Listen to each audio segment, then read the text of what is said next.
Seems like ages since we last spoke. So much has happened. Been dealing with very trying circumstances with Jake. He was hospitalized and is in the process of moving to a long-term care facility. He accidentally overdosed and it shut down his major organs. Thought he was going to die. He's recovered to some extent. He hasn't recovered his mental faculties, and the doctors are doubtful that he ever will. To think that it came to this. I can't believe it. Looks like Jake will need to be cared for in a facility for the rest of his life. Obviously, we have him in the best facility money can buy. The whole experience has made Loretta and I rethink our investing priorities. It's made us realize that we're not prepared to make these big medical decisions. I mean, at one point the doctor even asked if Jake would want to be resuscitated. We didn't know the answer to that. We don't even know the answer to that question for each other. There must be a way to lay all this out. We also want to make a shift in our overall approach to investing. We want to make sure that we align what we invest in with our principles. Loretta is talking about ethical investing. That's right. I mean, we don't want any marijuana stocks, tobacco stocks, or alcohol stocks in our portfolios.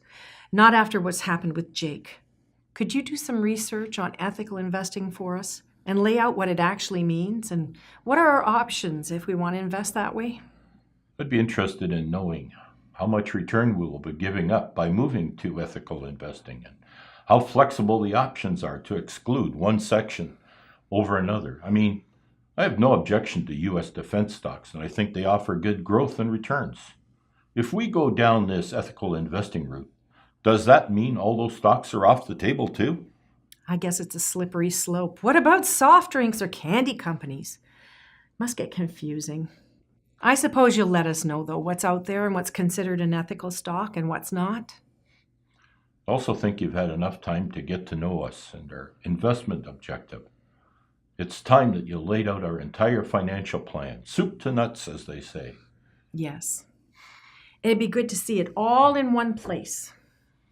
When you're faced with something like this, you want to make sure that everything is all sorted out. We're going to be fine. Just takes time to adjust.